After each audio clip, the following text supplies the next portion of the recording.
You are from San Francisco and you live in San Francisco, Yeah. visiting the area. Yep. How did you end up in San Francisco? I was born and raised there. To be honest, my mom still owns a shop in Noe Valley, and it was a perfect place to grow up. Just running around town making trouble. What sticks out as being some of the positive things about growing up there? Definitely the culture. Just talking to different people and what they were subjected to in terms of education. Sex ed was very different for me than it was maybe for somebody in the middle of the country. And as a musician, I was exposed to many styles of music. I, had a conga in front of me when I was in high school, and I had to learn Afro-Cuban beats, and that was just a big part of culture. And there's just so many different arts and people of different backgrounds, and that was just normal. It wasn't something stigmatized. And I feel like most people are afraid of things they don't know. So it made it a lot easier for me to feel like it was just normalized to see different cultures and people, and I wasn't afraid of somebody that had a different opinion than me. Did that come through intentionality, or was that more of like... It's just exposure, I think. But I mean, even in the instance of I grew up and I started realizing that if somebody's parents were Republican, they were shunned. But we're all kids and they don't understand politics. And so it's kind of just understanding even there's indoctrination everywhere. If you grow up with a religious background or in a town, it's not all just a coincidence that everyone believes the same thing. You have to think for yourself and challenge your own thought. And I don't know. Doesn't matter what my politics are, but it does just make you think about the difference of different opinions and why are you so afraid of something else that seems like this doesn't belong here, How did you get outside of that kind of echo chamber of the Bay Area or the liberal, West Coast when, they have their own set of beliefs that kind of socializes other people and think the same way? I think that I wouldn't say that I'm Republican or anything, but I would say that I try to pay attention to news that really commits to certain kind of language, that understands that they have a bias, and will report factually based off their biases and opinions rather than saying something that is supposed to make me really upset and angry, and because that's what is the point. It's everything is about engagement. So if I'm reading something and it's Trump did what today? Oh my God. And it's actually did you know that they're passing all these Supreme Court stuff in your local district? That matters a little more if you actually cared about the quality of your life instead of these things that just make you upset. So I try not to focus too much on things that make me emotionally engaged in ways that aren't objective. What do you think about the Bay Area now in terms of home? Does that still feel like a place that you identify with as home? It's always home, but it's definitely not the same. And if I didn't have some form of privilege there, I wouldn't be there. It's impossible to be a musician and live in San Francisco. So the only way I can is my parents have an ADU unit, and I have not understood the real rental market for the past 8 years.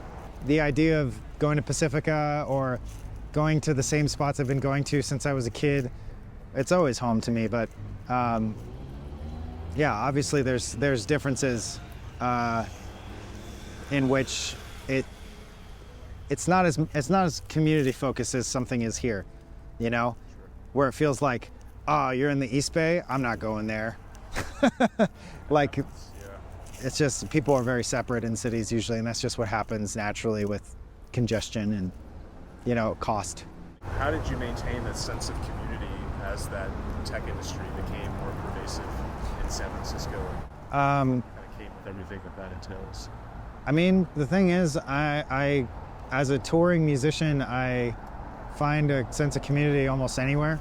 So, I could go up to Guerneville and hang out with my friends who have a shared living space with a bunch of musicians and stay there for a weekend, or go drive down south to San Luis Obispo and be there. Or if I'm on tour, I just have friends all over the country. So I feel like my web is pretty big, even in Fort Collins. just being here and meeting musicians that I know, it's like I have a pretty strong sense of community just through music. Well, that's very powerful. Yeah. That's a great thing to have in life. Thinking about life up to this point, is there something that sticks out in the entire journey of your life as being very positive? Something that maybe you're proud of? Anything come to mind? I'm proud, despite my best efforts, that I did what I felt most compelled to do and most passionate to do. That I followed my dream, despite financial woes or what other people judge me as, whether it was weird or dorky or whatever. Like, I really committed to do what I wanted to do because it was ultimately who I am. It was the thing that accepted me the most. So that can be a very challenging journey. Sure. Do you remember times that maybe weren't so stable, or times where you questioned what you were doing?